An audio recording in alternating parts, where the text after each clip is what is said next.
కానీ హౌస్‌లోకి వెళ్ళిన వాళ్ళలో సగం మంది బయట నీకు పరిచయం ఉన్నారు.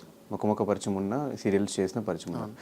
ఇలా మాక్సిమం అందరూ పరిచయం ఉండటం వల్ల అదేమన్నా నీ గేమ్‌కి పర్సనల్‌గా ఎఫెక్ట్ అయిందా? ఎందుకైతుంది? వాళ్ళు ఆడుకుంటారు, మనం ఆడుకుంటాం. కలిసి ఉన్నప్పుడు కలిసి ఆడతాం. నేను ఒకటే చెప్పాను, అలసలన్నాను. విడిపోయి ఆడడం వేరు, కలిసి ఉండి ఆడడం వేరు. కొన్నిసార్లు కలిసి ఉండి ఆడాలి, కొన్నిసార్లు విడిపోయి ఆడాలి. But most of the time me game group game లానే అనిపించింది కదా అందరికి. అలా చూపించేశారు దాని దాంట్లో ఏం లేదు, దాన్ని అలా చూపించేశారు. ఇప్పుడు పక్క వ్యక్తులు మనం మాట్లాడే కొద్దీ ఒక ముగ్గురున్నారు,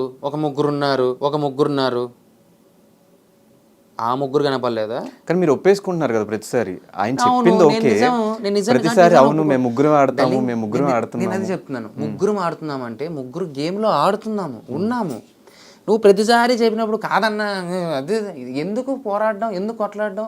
అవును ముగ్గురం ఉన్నాము, అయితే ఏంటి, కలిసి ఆడతాము, విడిపోయి ఆడతాము, అవసరమైనప్పుడు కొట్టుకొని ఆడతాము, మా ఇష్టం అది, నీకెందుకు? మే ముగ్గురమే కనిపించామా? ఇంక ఏ ముగ్గురు కనపడలేదా? ఏ ముగ్గురు అంత పోర్ట్రేట్ అవ్వకపోవడానికి రీజన్ ఆ ముగ్గురు గురించి మీరు ఎక్కడ మాట్లాడకపోవడం, వాళ్ళు మాట్లాడినప్పుడు మీరు ఒప్పేసుకోవడం. నాకు అదే వచ్చు, ఎదుటోళ్ళ గురించి మాట్లాడడం నాకు అంత అవసరం లేదు. నా ఫ్రెండ్స్ నేనున్నా, తిన్నామా, ఆడుకున్నామా, అరుచుకున్నామా, కొట్టుకున్నామా, మా లోకంలో ఉన్నాం. నీకు మా లోకం గురించి కావాల్సిన వాళ్ళు మాట్లాడుకుంటారు, నాకు అనవసరం పక్క లోకం గురించి. నా లోకం నాకు బాగుంది. అండ్ మీ ముగ్గురే కనెక్ట్ అవ్వడానికి రీజన్ ఏంటి? ఏమో ఆయన, ఒకటైతే మాతో పరిచిన హీరోయిన్, ఇంకా శోభ అంటావా, శోభ నాకు తెలుసు కానీ అంత పరిచయం లేకపోయా.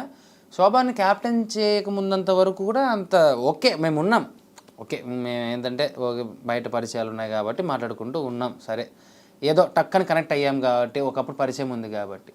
దాని తర్వాత నుంచి శోభ ఇంకా క్లోజ్ అయిపోయింది నాకు. నేను అందుకు ఒకసారి సంథింగ్ ఎప్పుడో అన్నా, నేను ఏదో ఓటపీల టైంలో ఏదో అనుకుంటా, అందరూ ఒక దిక్కుమాలిన రీజన్లు చెప్పుకుంటూ చేస్తే నోటే చెప్పి, అది నా ఫ్రెండ్ ఆడ నించుంది, నా ఫ్రెండ్ ఆడ నించుంటే ఖచ్చితంగా ఇచ్చేస్తాను, నేను దానికే సపోర్ట్. ఇది నేను స్ట్రైట్ ఫార్వర్డ్. ఫ్రెండ్ అంటే నాకు ఫ్రెండే, I will stand for my friend. Friendship నేను ఇచ్చేంత వాల్యూ నాకు తెలిసి వేరే వాళ్ళు ఇస్తారో లేదో నాకు తెలియదు, కానీ స్నేహం అంటే ప్రాణం ఇచ్చేస్తా. ఫ్రెండ్ అనుకుంటే ఎంత కష్టమైనా నేను నించుంటా. నన్ను నాశనం చేసినా, వాడి వల్ల నేను నాశనం అయిపోయినా తిరిగి వచ్చి అరే నేను ఫ్రెండ్ కదరా అన్నా కానీ నేను నించుంటా. నా బుద్ధి అదే, నా క్వాలిటీ అదే బ్రో. నాకు తెలుసు బయట కూడా ఫ్రెండ్స్ అంటే ప్రారంభిస్తూ ఫ్రెండ్స్ కోసం చాలాసార్లు మోసపోయిన సందర్భాలు కూడా ఉన్నాయి. ఈవెన్ హౌస్లో కూడా అదే ఫ్రెండ్స్ కోసం ఆడినట్టు అనిపించింది, నిజమేనా బ్రో?